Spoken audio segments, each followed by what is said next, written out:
Hi, I'm Rodi Srivastava, I'm Anuradha Nagraj. and this is The Migration Story. The primary objective of NREGA was enhancement of livelihood security. It became a fallback option or a safety net for the migrants who returned to their villages during lockdown. It almost eliminated the begari thing from the rural India.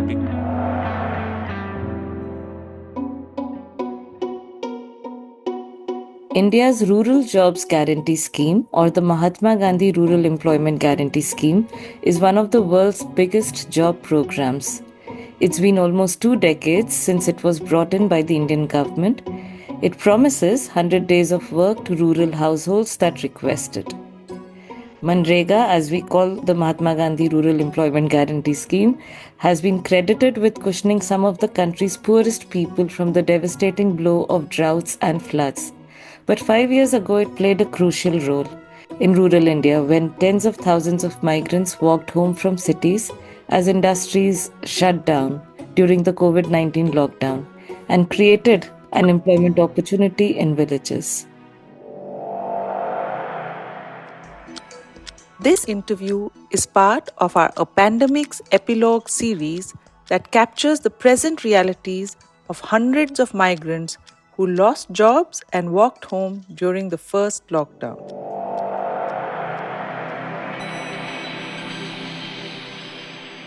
Hi, I'm Rodi Srivastava, climate journalist and founder of The Migration Story, and I'm thrilled to introduce our guest on this podcast, Harikishan Sharma. He's the senior assistant editor at the Indian Express National Bureau. He specializes in reporting on governance, policy, and data.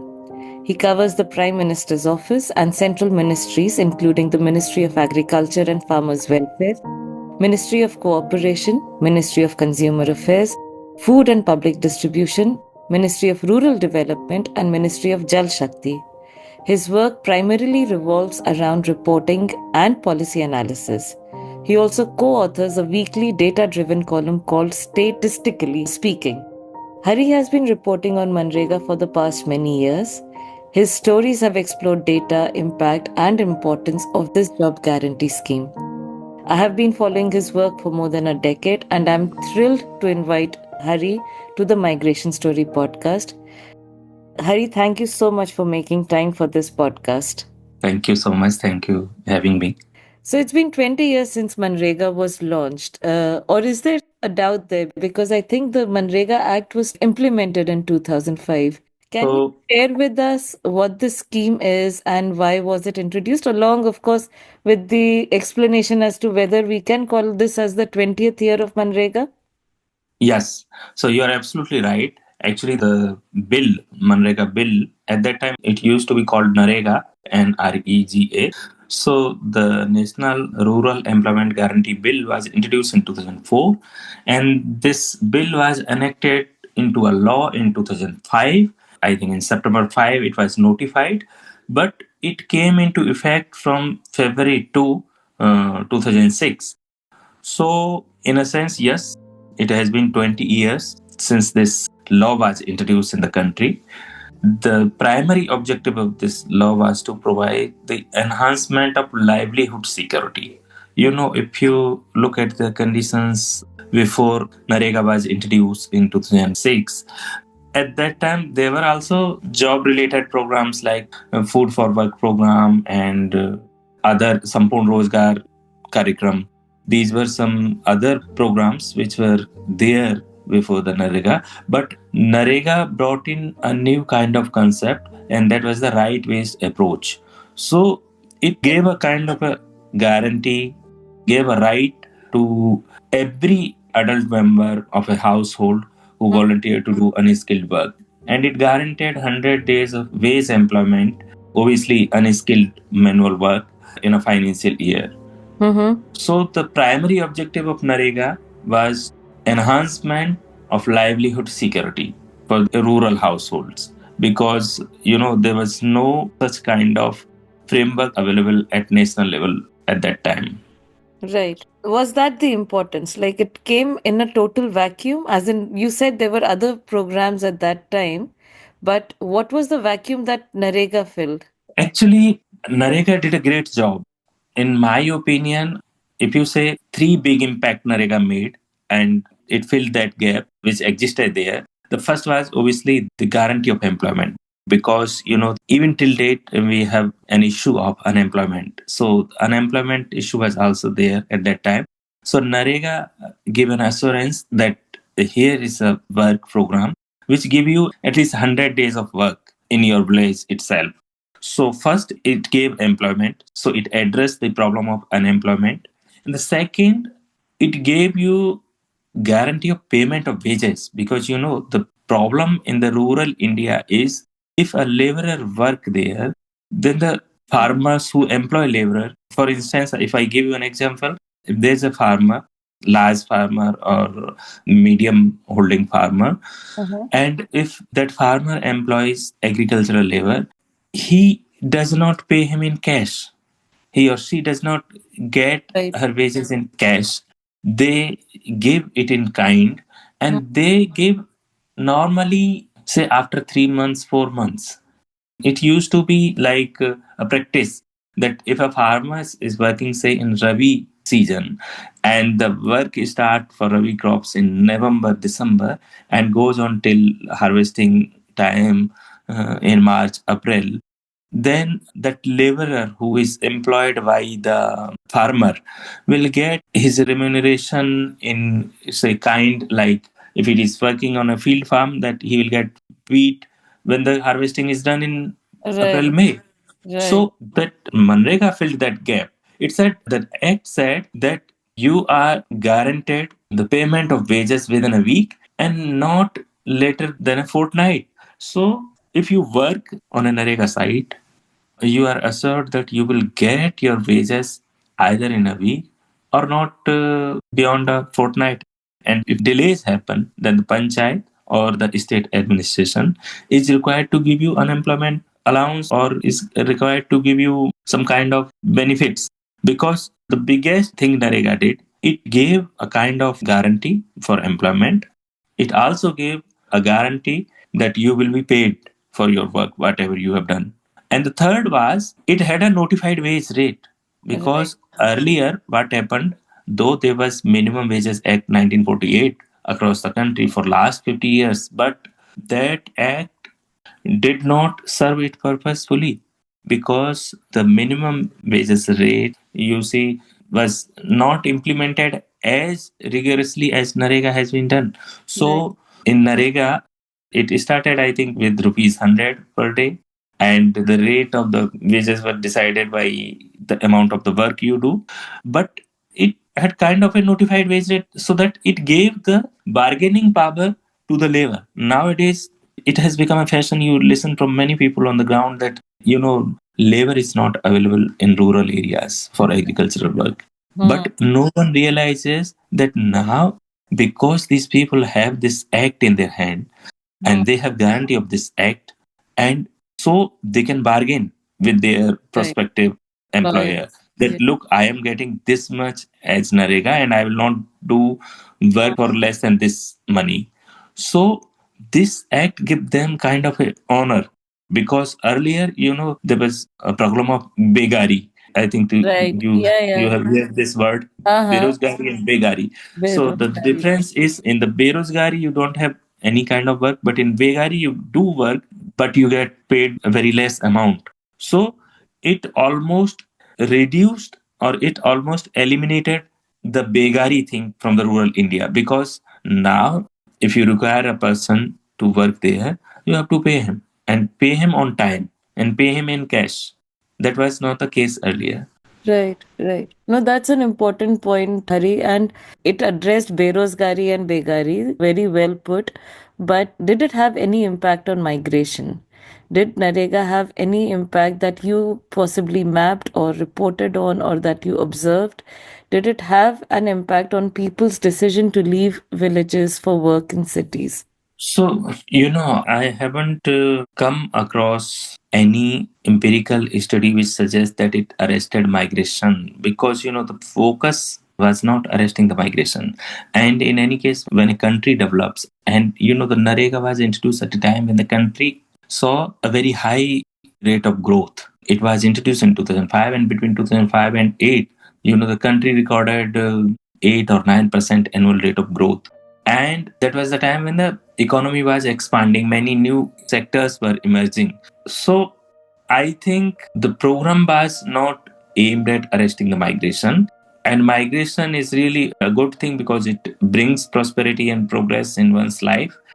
And if I give you some figures, like, let me put it in this way: NREGA was introduced in 2005, and the previous census before NREGA was done in 2001. And then last census and the census conducted after NREGA was done in 2011. So it was introduced in the middle of two census, 2001 and 11. And if you look at the census figures of migration, and I give you just an idea. So in 2011 census, 45 crore of 121 crore Indians were migrant, and these included all. So roughly 37% Indian population was migrant. And of these, only 10-11%, around 4 crore people migrated for work and employment purpose. Half of the migration took place just for one reason: marriage. Correct. So 37% was the figure in 2011. Now we have to see it in context of NREGA, whether this figure rose as compared to 2001 or it came down. So if you see the earlier censuses, so this migration, we call rate of migration. This means the number of migrants as percentage in the total population of the country. So the rate of migration that was 37% in 2011 was just 30% in 2001. Okay. And it was even lesser in 1991, 26%. So the rate of migration increased from 30 to 37% between 2001 and 2011. So I think the purpose of NREGA was not to arrest the migration. The purpose of NREGA was to enhance the livelihood security, enhance the job security in rural areas. And once that is done, now a person is free either to work in NREGA if he feels so, or he can move out if he get a better opportunity. So I think its purpose was not to manage migration. So I think it did not had that kind of impact on migration. On it. I think, that explains also that almost 57% of the NREGA workforce is women because they are available in the villages. They take up this work. So I think it's also contributed to family incomes, like it's adding to the remittances that come from the migrant, and the women find work in NREGA.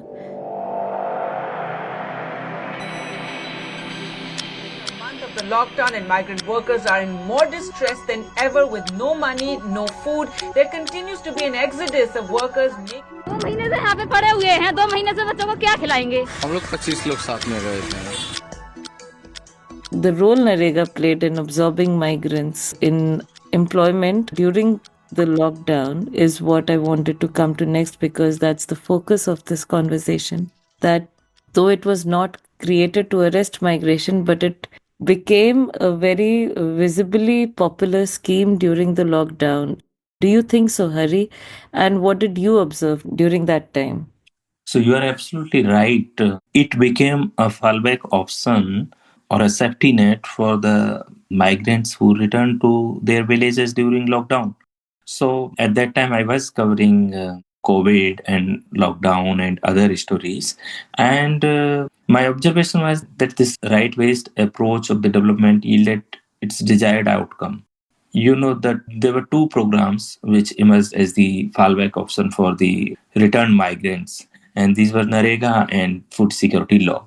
And I give you two data which you can see how it helped during that period. So in the COVID year 2021, 7.5 crore household availed the NREGA. Okay. This was 2020-21. Okay. As against 5.48 crore in 2019-20. So you Okay. see there was a huge jump of 2 crore in number of the household who availed NREGA during COVID. And even in the post-COVID years, this figure was 7.25 crore in 2021 and 2022 after the second wave of the COVID, and 6.18 crore in 2022-23, and around 6 crore in 2023 and 24. And this year so far, till yesterday, this figure has reached to 5.4 crore during current financial year. And still we are 1.5 months to go.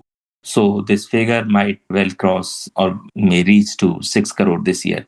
And this figure could have been higher if there was work in West Bengal, because the center halted work in West Bengal in March 2022 when they stopped releasing funds to West Bengal under NREGA after they said that they have got complaints regarding misappropriation of money and some other anomalies. Since then, there's no work under NREGA in West Bengal. And to give you an idea how much it would have affected the demand for work in the state, before COVID, around 50 to 60 lakh households worked under NREGA in West Bengal. During COVID year 2021, around 80 lakh people worked in West Bengal. And post-COVID, in 2021-22, before NREGA was halted in West Bengal, 75 lakh household worked in NREGA. So 75 so if lakh. you add 75 lakh households, these are not individual, these are households. So if you add this number to 5.4 crore reach till date during the current financial year, this figure would be well above 6 crore or 6.5 crore. So the demand is still higher. It is even higher than the pre-COVID level. So my observation is, if you take NREGA as a barometer for your economy, like we have many indicators like growth rate, prices, and interest rates, and other things. If you take this one as an indicator, a government should be very happy if nobody goes to NREGA work for demanding work, because then the economy would be performing to its best level. Because if you are getting demand for work under NREGA and it is rising, it shows that there is something wrong in rural economy which you need to address. Right. I think the picture that data paints makes things so very clear. If you could also kind of continue elaborating on that, Hari, because a lot of our listeners would be interested to know that this NREGA as a barometer of the economy, and we are still recording more demand for NREGA vis-a-vis pre-COVID years. So does that also indicate that it's not just about rural economy? Is it also about jobs otherwise in urban India that people would be seeking out, or no? That's again confusing two things. So actually, if you see the NREGA numbers in a perspective, so as I told you, around 5.5 crore people have worked, around 5.5 crore families have worked under NREGA this financial year, and the number could be even higher by end of the financial year. Correct.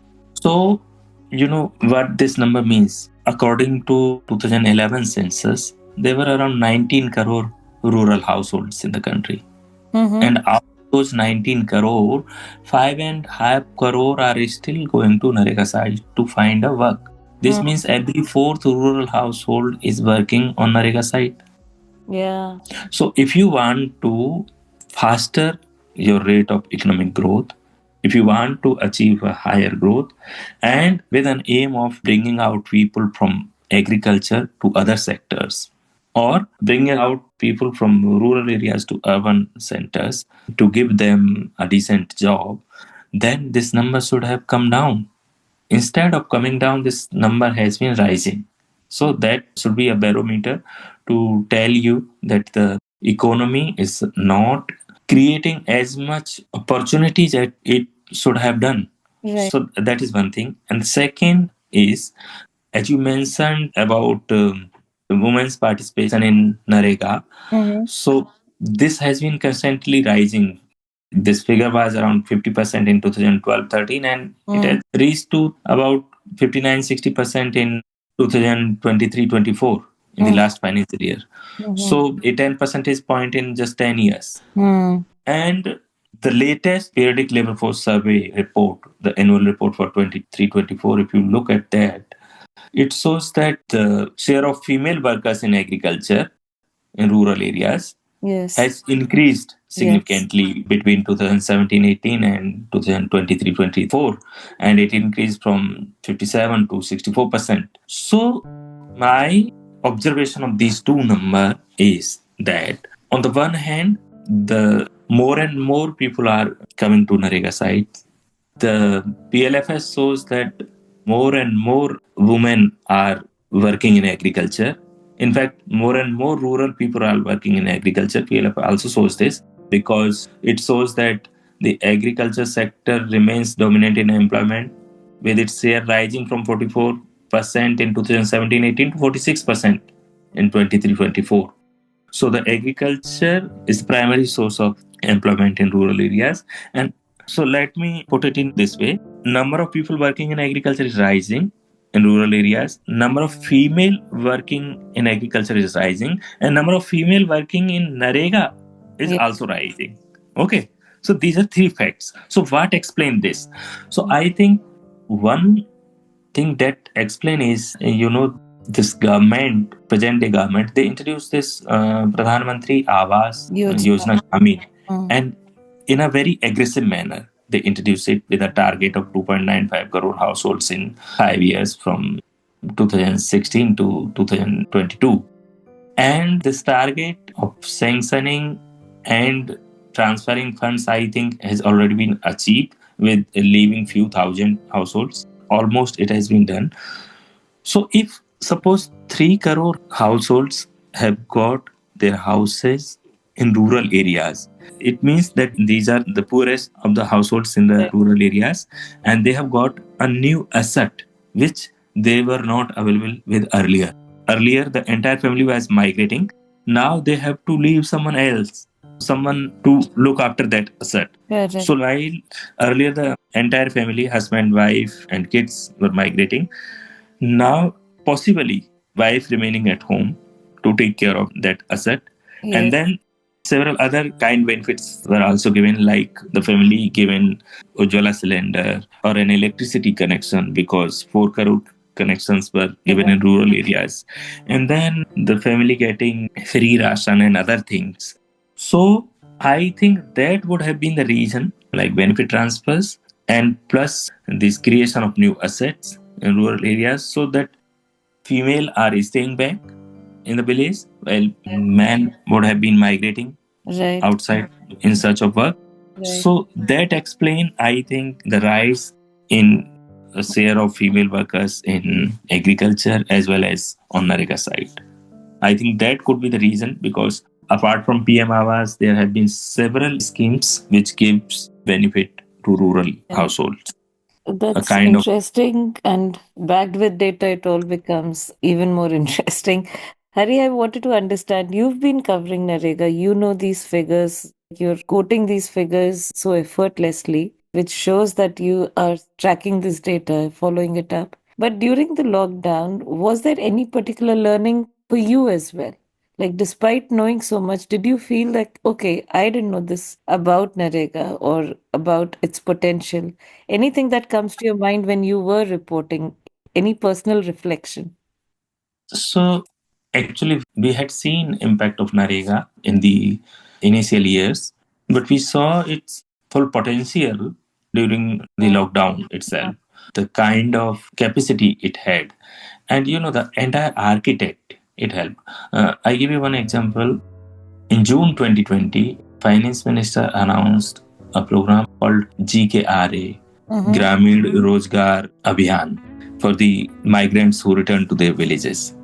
So they said that this program will be launched in the districts which have received the highest number of return migrants. And it was a convergence of several schemes. And The maximum work was done under NREGA in that program also.